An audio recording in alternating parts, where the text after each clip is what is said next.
Hey guys, what's up? Welcome to Little Life Lessons episode 13. Today we have a really special guest, Mana Faye. Hey, I'm excited to be here. Thank you for having me on. Yeah, thank you for being here. Oh, no, I'm like so excited. Not only are you a model, a journalist, a writer, you're also working a corporate job. Yes. A 9-to-5 corporate job. I want to hear more about that, more about your life and who you are.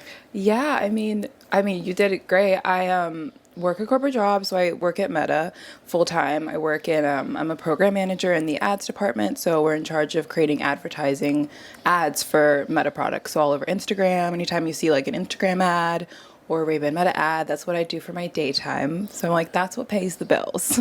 And then I write. I was telling you earlier, like writing is my first love, my first passion. I've always strived to be a journalist. My dad was a journalist, and then I model sometimes, like to be in front of camera and just have fun. Yeah, and an impeccable model at that. Oh, thank you. Yeah, coming from you, that means a lot. Oh, thank you. We actually met on set, which is really fun, and I'm so glad that we get to take this outside of the world that we're in.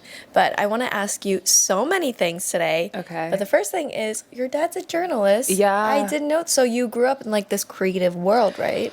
Kind of, yeah, because he it's funny because he was a journalist and I saw all of the stuff that he had to do. I always had said growing up I never want to be a journalist. I was like, I refuse, like I hate it. He's traveling all the time, like I don't get to see him as much.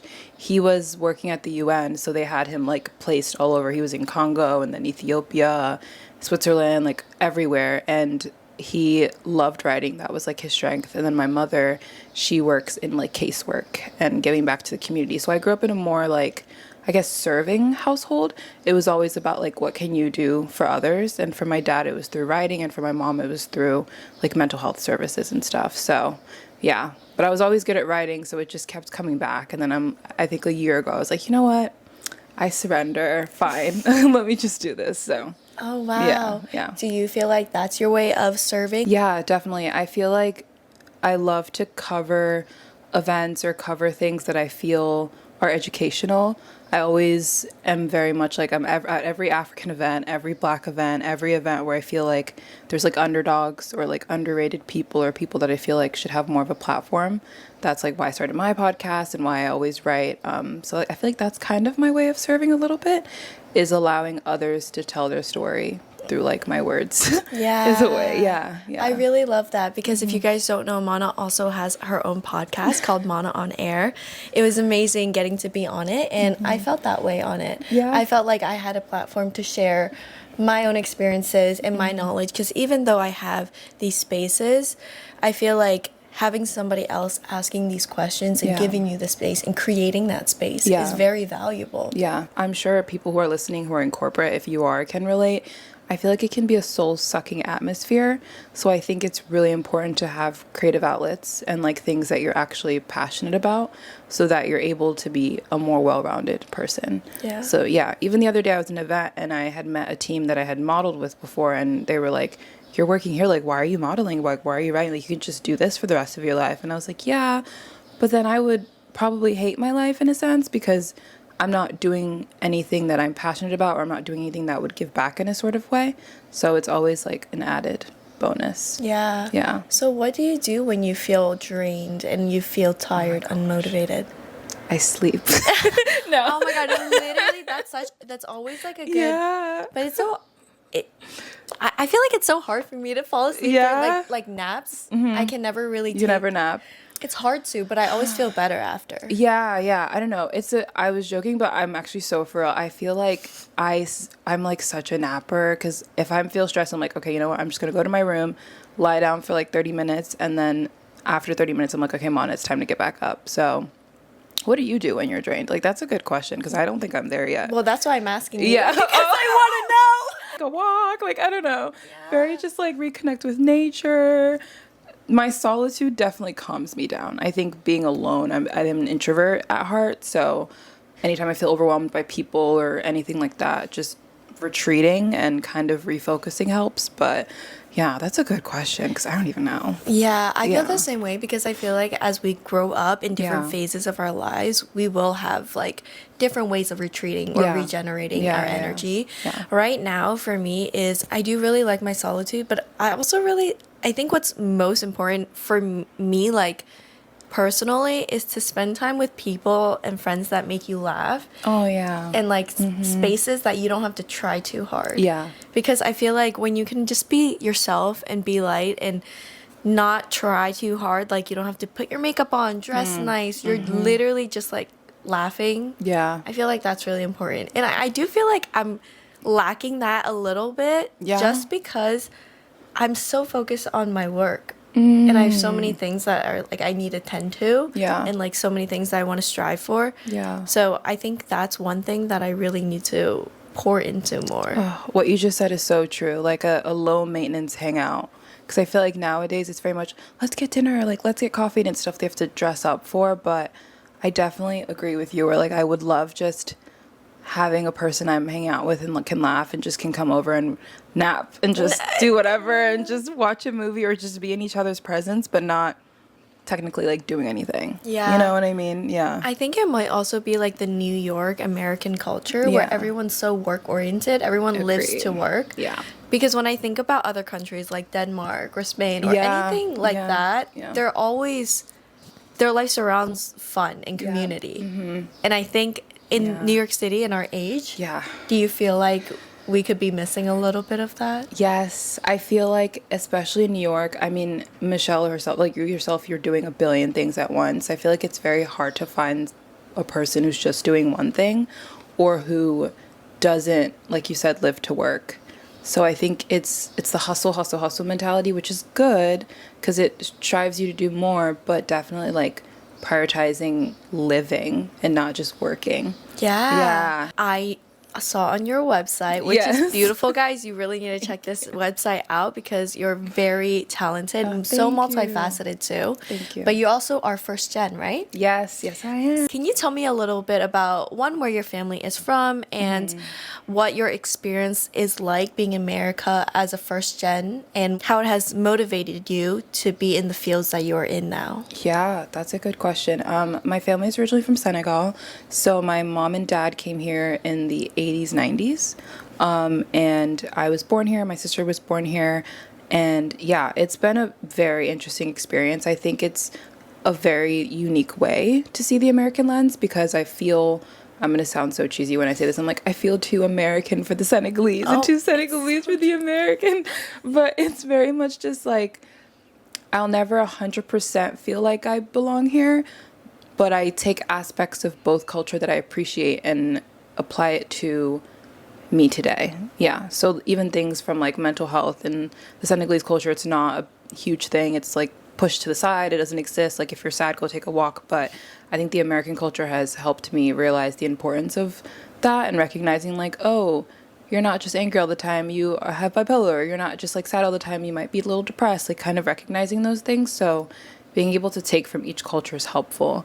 And then the way it's influenced my career, it's been a weird journey because I feel like a lot of first gen people can relate where you kind of feel pressure to be like a doctor, lawyer, give back to your parents because they sacrifice so much to be here. But thankfully I've had a mom who's been very like, as long as you're doing what you need to do and being smart, I trust in your judgment. And it took a while to get there. Yeah. But now she's kind of seen that like you can still make it without a traditional path of things. Yeah. Yeah. I get that very much too. Yeah, can you really? I'm sure you can relate. I relate so You're much. also first gen, right? Yeah. Okay. I have an older sister though, so I Okay. think she took more of like that. The lead. Yeah. A lot of the weight and the pressure. Yeah.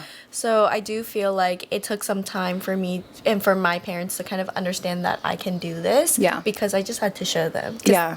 It's not that they didn't believe in me, they just didn't understand. That's like such an important point too. I feel like a lot of times you just have to show them you're going to be okay.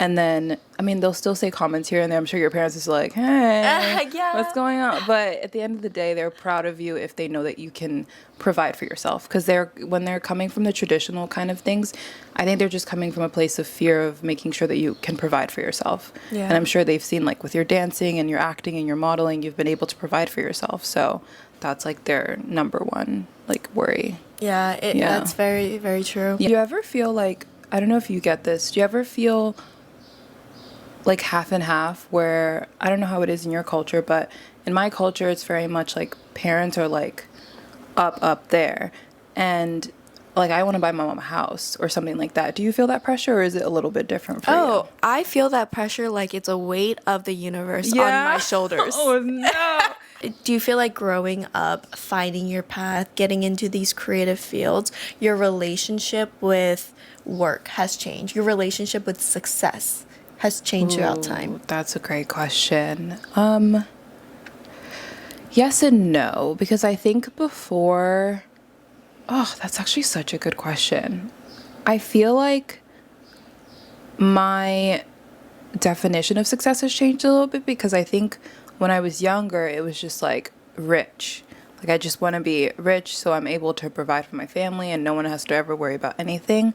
And I think it's gotten deeper throughout the years, where I've just realized that I don't need to be like super duper rich. Like, that's, if it happens, that's great. But I think my definition of success, or when I know that I have reached the status that I've wanted to reach, is just convenience, I think. Oh, that's a great way to put that. Yeah, I think the way that people are able to just like walk out the house, and if they need to book a trip, they can book a trip. If they need to, oh, I can't take the train today, let me take an Uber, I can take an Uber. If my mom needs help with something, or like needs something shipped somewhere or whatever, having someone do that for them. Even small stuff is like having like a cleaner for the house. Back home it's very cheap, so it's pretty normal, but here in the US it's like a little more expensive, and most people don't do that. But just convenience, so I don't have to worry about the little things. And I think that can go a long way with like the development of like different generations. I don't know if that made sense what I just said, but just how much more convenient things can be, I feel like, is where creativity is able to thrive even more, because you're not worried about the small things. Yes. Yeah. And having that access. Yeah. If you want to start a business, yeah, and if you have that ability and that access, it's easy. Yeah. You just start the business. Yeah. But if you don't have that, yeah, that version of success monetarily, then it's like you have to take 10,000 extra steps. Exactly. Yeah. To just pour in money to start it. Yeah. I get that. It's all about convenience. Like, yeah. Do you feel any pressure living in New York City, being surrounded by so many successful people in their own fields? Do you feel any pressure to have this level of success? There be corporate. Yeah. Oh my God. All the time. Yeah.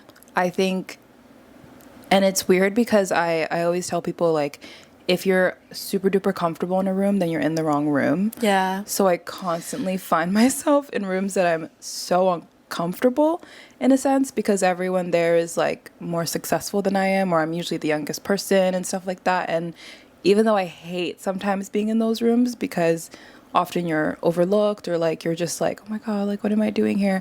I think the pressure is almost a good thing, because I'm able to see like, okay, if I'm able to get into these rooms at this level, imagine what I could do in 5-10 years.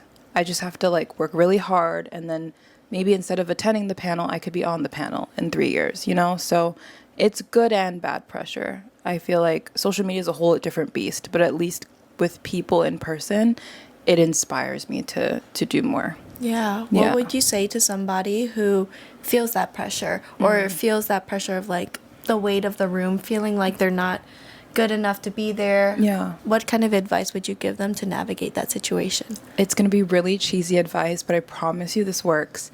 I always say, back then, I think in middle school, I used to compare myself a lot to people, and that ended very fast. And I think it's because I realized the only person I should be comparing myself to is myself. And this is an exercise. This is going to be so cheesy, but I promise you it works. There's a website where you're able to write a letter to yourself and mail it 1 year, 5 years, 10 years in advance. And I just got my one from 5 years ago.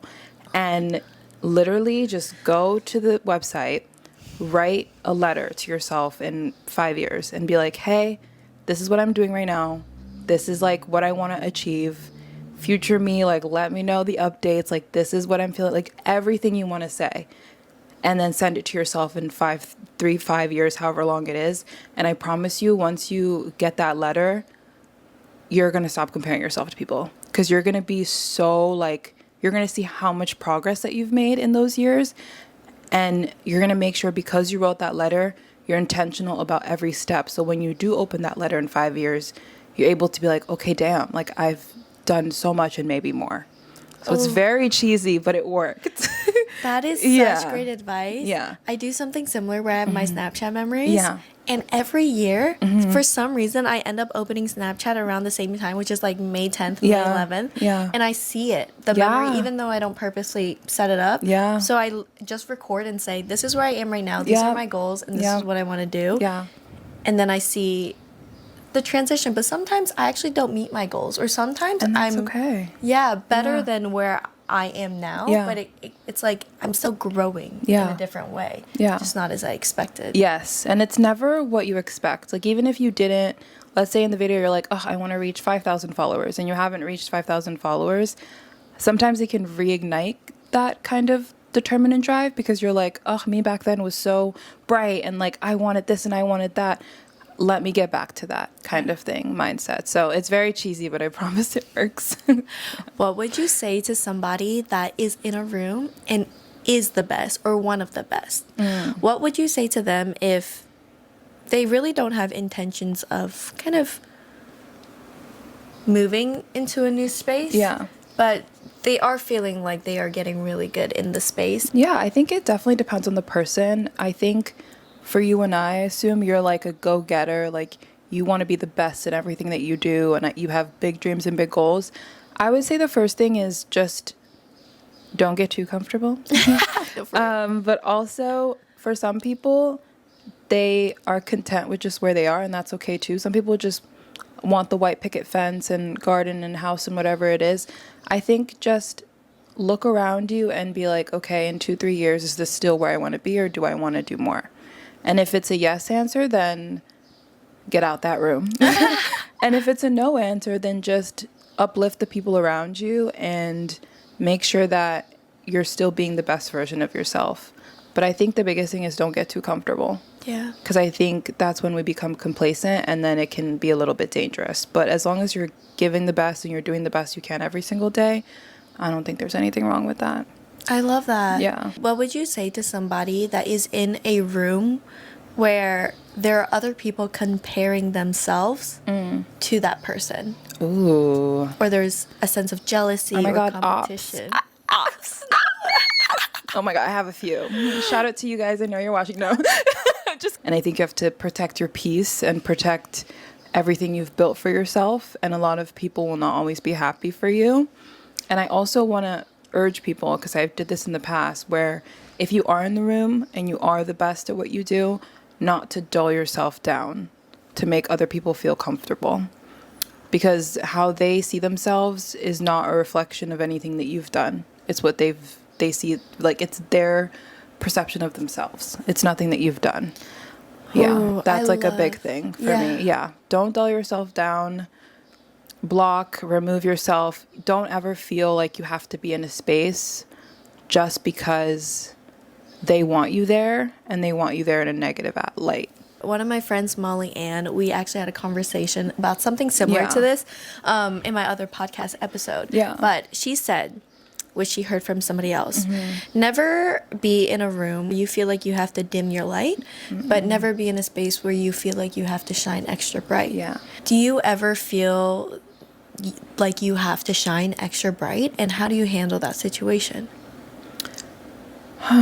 That's a good question. I think when you say shine extra bright, do you mean like overcompensate in a way? Yeah. I actually just recently dealt with this fun fact, and it wasn't me trying to prove myself to them, but I love going to events. I'm an introvert at heart, and I am so scared to go to events, but I kind of just tell myself, just do it. It's a great way to connect and network within the industry.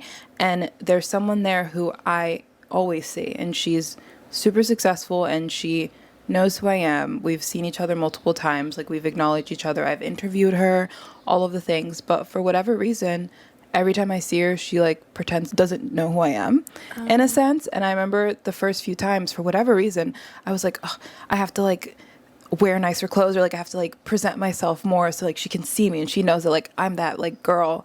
And I'm like, no, Mana, like, why are you doing that? You are here because you deserve to be in these rooms. And if she wants to pretend like she doesn't know who you are, that's okay. That's her problem. Go somewhere else in the room where you can be yourself and you can be recognized for who you are, not who you're faking to be, in a sense. And I think all that to say, I think it's very, very important that no matter which room you are, to be yourself, because I think it's yourself that got you in that room. Your uniqueness, whether you're quiet, you're a little quirky, you're a little awkward, you have a little bit of anxiety, make sure you're bringing that into each and every room, and don't adapt for the room, but let the room adapt to you, in a sense. Yeah. How would you talk yourself through these situations when you kind of feel like, okay, I'm shining extra bright, or okay, I'm dimming my light now?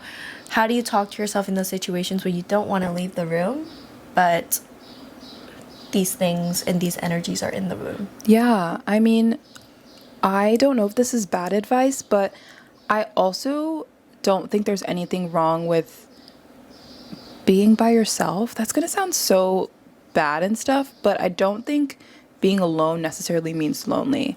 If you're in a room, and I think sometimes in the industry it can be like this where people are subtly one-upping each other, or the energy in the room is just very weird and very bad, I would still attend the events, get the free PR, do all the fun stuff, you know, but I always try to go to every room, like, act the way you would act if you were with your friends. Like, just be, you know yourself, and you know when you're trying to, like, front, or you know when you're trying to be, like, a least authentic version of yourself.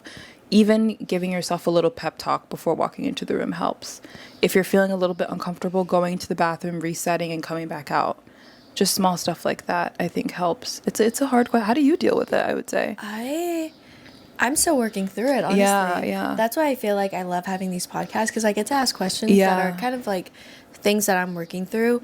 I think what's important is to acknowledge it and say, yeah, this is real. It's valid. Don't try to ignore it, because those energies can be really faint. So it's easy to be like, it's nothing big, you know? And then you're just gaslighting yourself to being in that situation and acting a certain way, or allowing yourself to be used over and over again. One of the best ways that I try to deal with it is to separate from that space. Like, if it's something that I like going back to all the time and like showing up to constantly, but then it becomes more negative than positive, I like to make space, but I also allow myself to exist in the moment of that's the phase I'm going through in life. I'm working through people that don't necessarily want to root for me, or all these things, but it's not like I'm blaming them, because sometimes people just go through things and have internal beliefs and traumas that make them see the world in that way, or make them feel that way. That's honestly really hard for them to change. And I'm sure that I have some things in my life that I project out that's not necessarily healthy for me either. So it's like a navigation of that. And I think when we go through these moments in life where we're trying to like understand things, it's beautiful, because as humans we go in search of knowledge. And that's what I'm kind of like learning right now. But that's I don't know how I deal with it. No, I love the thing what you said about acknowledgement, though. I think a lot of times we gaslight ourselves into thinking that like it wasn't as big of a deal as it was.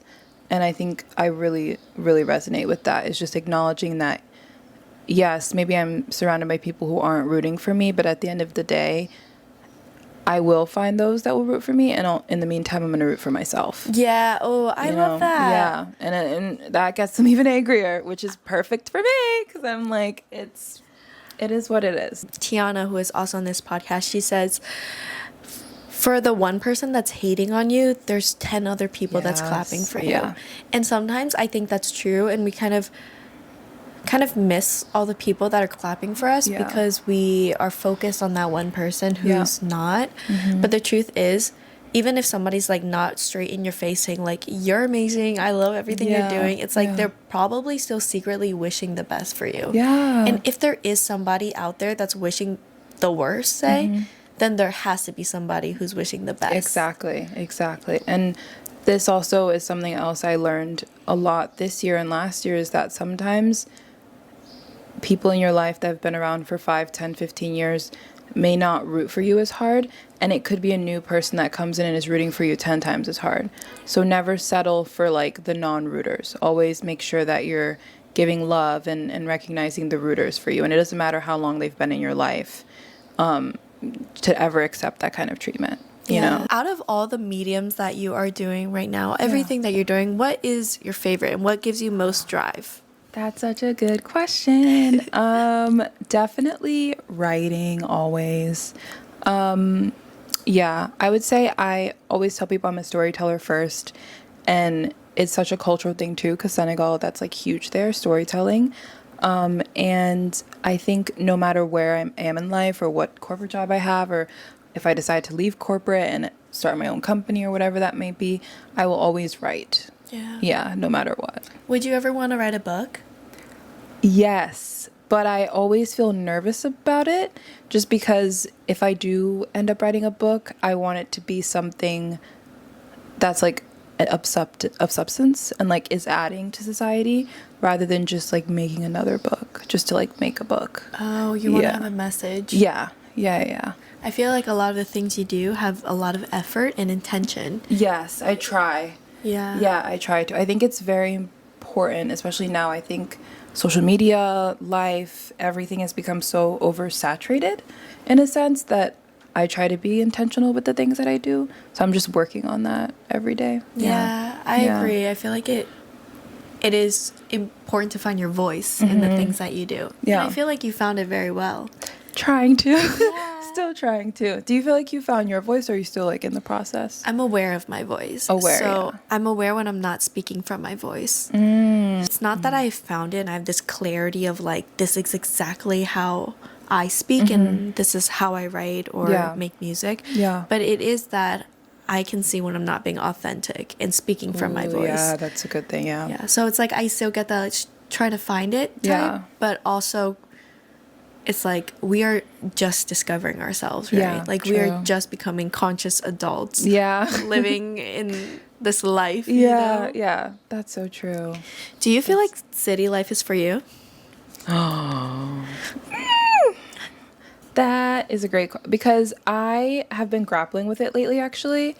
I love New York, and I think it's a great city, and I think it's a great city to come to if you really want to grind for something.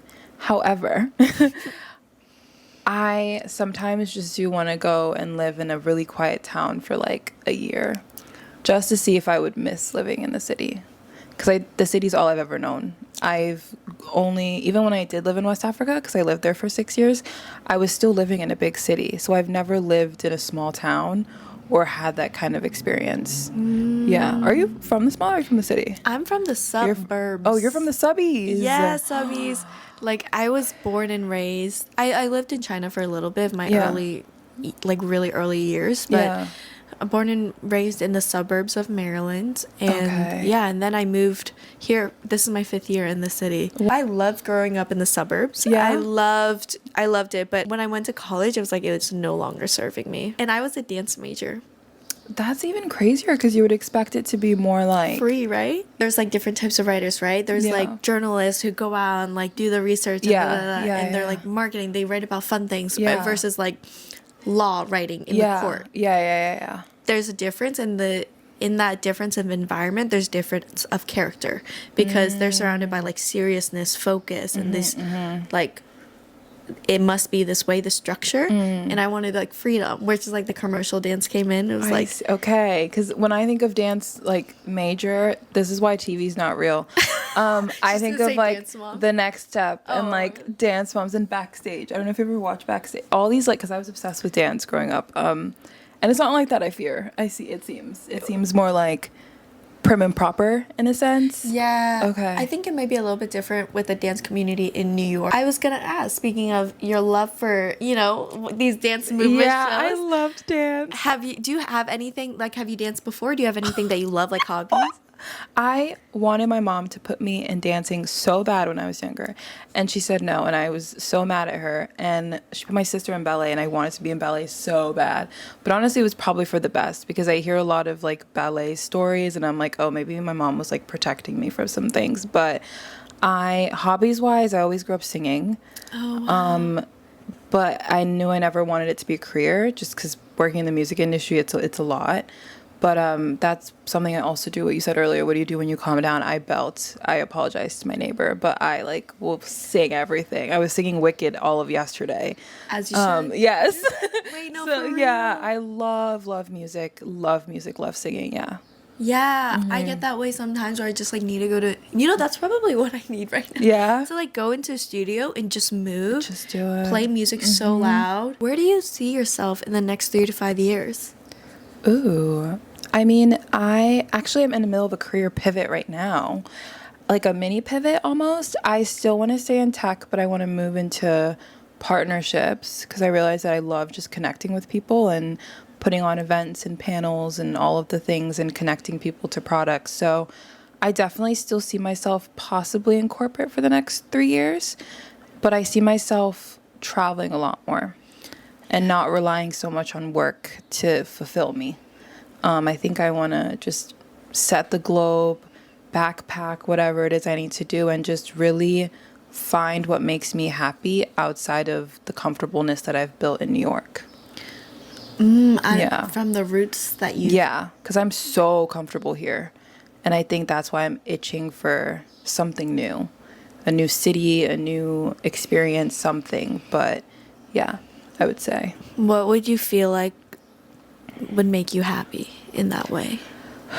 I don't know. I think that's what I'm trying to figure out. I feel like even in college, I was never doing the same thing every year or every semester because I just always want to learn more and do something different. I think I like to always be kept on my toes and be uncomfortable even though I hate it in the moment. I think what makes me happy is waking up every day and challenging myself, but also just keeping in the back of my mind, what can I do to help others in like a unique way? Yeah. Yeah. What do you feel like are the next steps that you can take to continue to challenge yourself in the way that you like to be challenged? I think advocating for myself more and being more open to things that I would automatically say no to. Yeah. Yeah. I love that because I think as a model, we really have to learn how to advocate for ourselves in every situation. Yeah. Whether it be before the shoot signing contracts or during the shoot where people are asking you to do things where you don't necessarily want to do. Yeah. Where do you feel like the line between professionalism for modeling and boundaries are? Oof, that's such a good question because it's difficult. Because sometimes if you don't say anything, they're like, if you say too much, they're like, oh, she's hard to work with. Literally. Which is the worst thing ever. I would say the line between boundaries and professionalism, honestly, I think it comes down to tone and delivery. I feel like I always say it's not what you say, it's how you say it. And I think if you're around the right people, which sometimes isn't the case, I know, if you communicate a boundary in a tone that's welcoming and receiving, 80% of the time it will be okay. Of course, there's that 20 where you're working with difficult teams or whatever it may be, but in my experience, it's been okay. Yeah. Yeah. Yeah, because I'm more modest, so I don't do like bikini shoots or like lingerie or like Fenty is a dream client, but I would never do like the Fenty Savage show. Yeah. Just because I just can't. I'm so like that yeah, too. I'm just more modest, and sometimes in our industries, it can be like, well, why don't you want to do that? And I'm just like, oh, this is just how I am. This is who I am. And any agent or anyone who doesn't agree with that is probably someone I don't want to work with. And if they do, then it makes me work that much harder because I know that they know who I am and they respect it. So it makes me respect them more. But how do you like deal with that as well? I agree with this. Yeah. I agree. Like, I feel like it's the way that you ask and say these things. Yeah. I've actually been going through this past year Yeah. because I feel like I've been getting booked so much more, which I'm really, really grateful for. Yes, booked and busy. You too, girl. Thank you. Trying to. Yeah. I feel like because I'm being booked so much more, I'm dealing with so many people so fast. So it can almost be like, oh, it doesn't matter. I'm going to get done with the shoot and we're going to move past it, all these things. But then I realized I'm holding this resentment towards the industry or towards like different authorities. Yeah. And then I'm bringing that energy or these walls into shoots where I've never met these people before.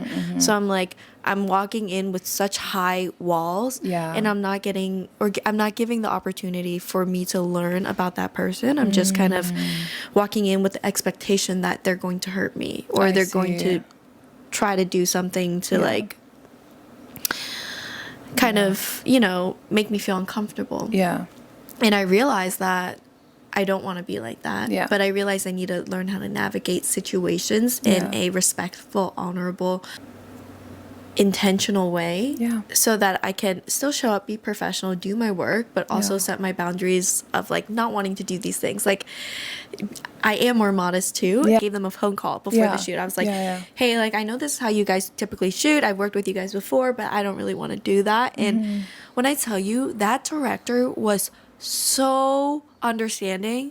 Like I could not have felt more hurt, seen, hurt, everything. And when we were at the shoot, she made sure I felt comfortable. She's like, hey, are you comfortable with what we just shot? Just let me know if you weren't. Like that is a girl's girl, okay? Period, yes. And we love female directors. We like do. We love female photographers, directors, all that. But that was a very detailed answer of like how I navigated, because in a way I don't truly fully understand, but I am aware of what I bring into a room. I think coming into the industry, especially if you are hearing things, rumors, all of this stuff, you can come in very guarded, and that is not always helpful. So I think the fact that you're able to communicate it healthily and she was able to receive it like that, it just goes to show your level of professionalism as well. So I think it's a great thing. How do you let down your guard?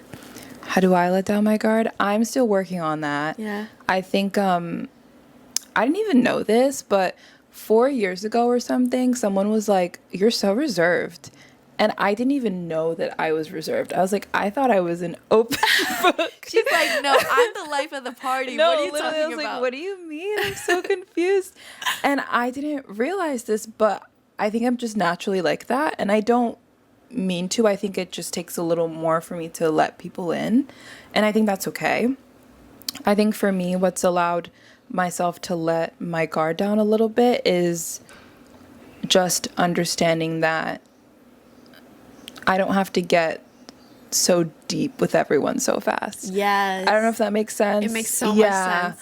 Like my friendships before, I used to be like, so like, what are your thoughts and dreams? What are your hopes? Like, and that's fine, but I kind of define them now as almost like tiers. This is going to sound so messed up, but I think there's some friends that you go to, like you said before, for coffees every few months. There's some friends that you know that you can call and you can like get them on the phone no matter what time of day it is, and you can tell them everything about yourself.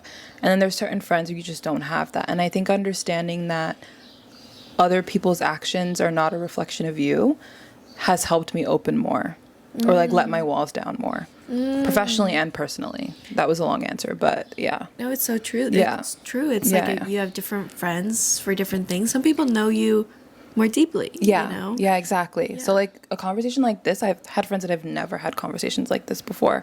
But I think it's just like allowing people to make that space and then making that space for other people as well. Yeah. Yeah. And if there is not that space in that relationship, and that's okay. That's okay. That's just the way the relationship Exactly. is. Yeah. I love Definitely. that. Yeah. What is your biggest dream? My biggest dream? I think that's such a good question. This is going to sound so corny, but I think it's top of mind just because I got off the phone with her. But my biggest dream is just to not only make myself happy, of course, but also make my mom happy. I think culturally in Senegal, moms hold so much weight. And like there's even a saying that says because we're like religious and stuff, and they're like the keys of heaven or something are under your mom's feet. It's just like a way that they say things. But I honor her and respect her so much because I see a lot of her in myself, and in the way that I want to challenge myself, and the way that I want to always like be the best possible version of myself. Like all my good traits are because of her. And so my biggest dream is to be able to show her that all of her sacrifices have been for something, and being able to create that for my future generations. It seems like you and your mom are pretty close. Yes. Do you have any other siblings? I have a little sister. Oh. She's the best. It's been like the three of us. We call ourselves like the Three Musketeers forever. And I think just like, yeah, I don't know. I guess my biggest dream is just to create, with all the things that have been sacrificed for me, to be able to create something greater. Yeah. Yeah. Wow. I love that. And I feel like that's very like first gen of you to say. Yeah. How do you and your mom deal with conflict when there's like that miscommunication or this lack of understanding? Oh my gosh. I mean, we've definitely dealt with that. It took a long time to get to where we are today because their culture is so much different than ours. You know, it's very hush hush. If there are bad things happening, you're not supposed to talk about it. Everything is swept under the rug. And that's so different from the American adjacent culture. I think with my mom, she's very like, when she gets upset about something, she's very, again, like sweep under the rug, doesn't talk about it, all of that stuff. And for me, when I get upset with at least my family, I'm very like, we need to talk about it now. Right now, in this instant. Like, we need to address it because we're not going to do the passive aggressive and like where you don't talk to me or you like make my life difficult for no reason.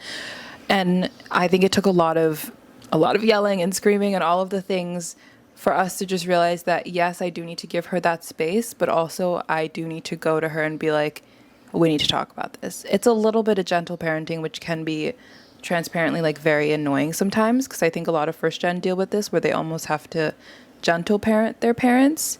So it's been a little bit of that, but I think throughout the years, she's been able to understand that though I appreciate and adore and love the Senegalese culture, I did grow up primarily in like an Americanized system. So I'll never fully 100% agree with everything that she does, and she'll never fully 100% agree with everything that I do. Yeah. Yeah. And in these moments, how do you let down your ego? Yeah. Oh, it's hard. It's so hard. Yeah, I feel like there could be moments where it's like, you don't understand me, and I'm like tired of explaining myself. And I know it's like the gentle parenting thing where it's like, okay, I really need to let down everything, the anger, and kind of speak through this love. So how do you set aside your ego for those moments? Yeah, I mean, what's been helping the past few years is understanding that in all of it all, my mom is just a girl at the end of the day. And ego-wise, I think something she said to me a few years ago back kind of stuck with me, where it was like, at the end of the day, like, I'm still your mom. And in their culture, or not in their culture, in my culture, in our culture, and whatever it is, even if this is like so annoying and so difficult, and I don't know if I'm promoting like toxicity in the culture, so please like come for me if I am. But I just like, even if she's wrong and it hurts my heart so bad, and I'm like, I know you're up there, like, please stay with me here. I am always one to initiate the conversation. Yeah. Because I think I recognize that she did not grow up the same way that I did. And I have to give her grace for that. And she has been able to meet me as far as she can. And I just need to complete that. Hard, because, like, at times I'm like, I know I'm not wrong in this situation. Like, I'm trying my best. Like, I know I didn't do anything wrong. But in her mindset, as the child, I should come to her. If you had a kid, what is one thing that you will make sure that you instill in them? Ooh, just one thing. I think the one thing I would make sure that I instill in them is confidence, I think. Because my mind went straight to honesty, but I think confidence, because I feel like that encompasses all of things. And it's, once you're confident, it's very difficult for anyone to sway you, or for you to lose your sense of self. Yeah. And I think when you're confident and you know who you are, no matter where in the world that you go, I'll know as a parent that, like, I'm, like, they're in good hands. Yeah. Yeah. With all the endeavors that you've done, being so multifaceted and doing so many things with your life right now, what is one truth that you live by? Ooh. Oh my God, these are such good questions. I'm like geeking as a journalist. I'm like, oh, these are such good questions. One truth that I live by.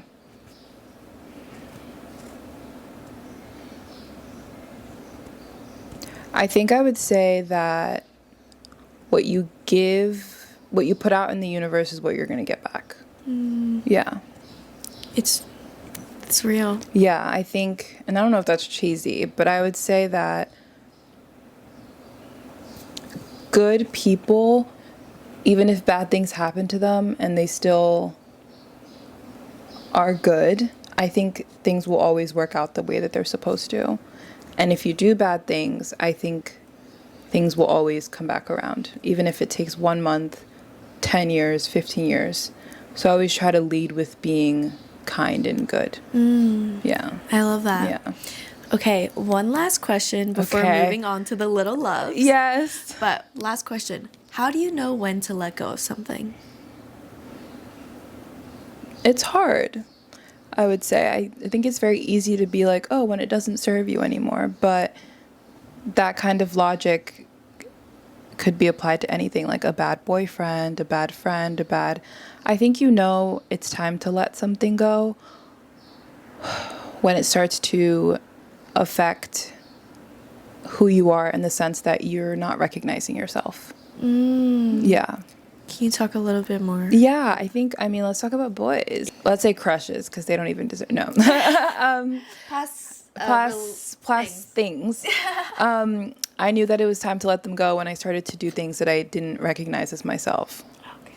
Why are you're dressing a way that you know that you don't dress, you're talking a way that you know that you don't talk, you're kind of morphing into their ideal person, and that can be dangerous, because then 2-3 years down the line, you look at yourself and you're like, I don't know who I am anymore.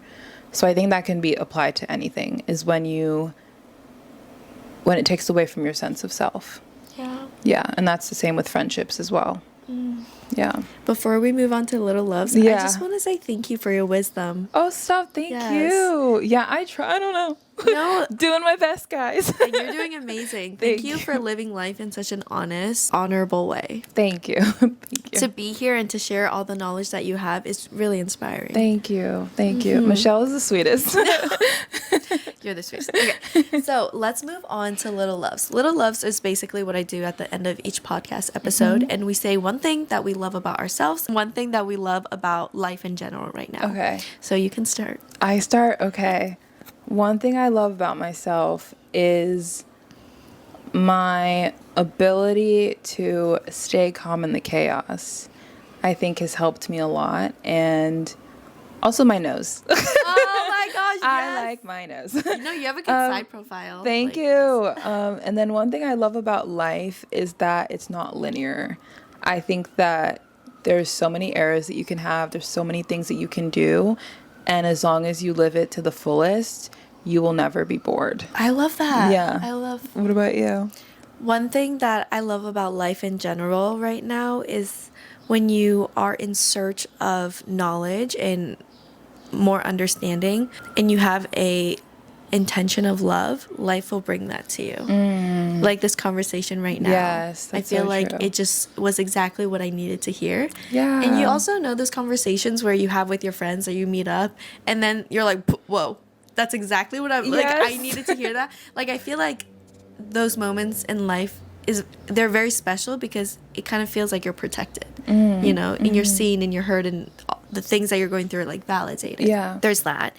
And what I love about myself is that I'm I love that I'm hardworking and disciplined, and that I believe in myself, because I have this belief that things will work out. I have this trust in my decisions.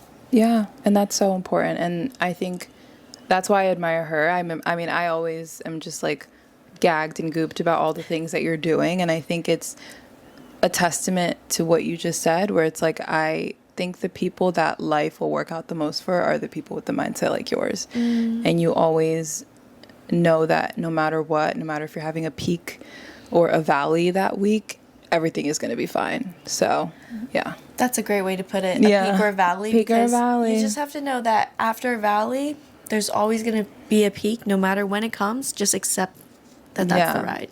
Me and my friends have a joke where we're like, anytime something bad is happening in our life, we're just like, this is all part of the documentary. Like, it's all part of the document. The part where it like really gets emotional, you're like, and I thought everything was gonna go. Like, that's all it is. It's part of the plot of the story. Period. So, that's it. Okay, so thank you guys so much for watching this episode. I'm so sad it's over. This was so fun. Thank you so much for being on. Thank you. We'll see you. Yes. Bye, guys.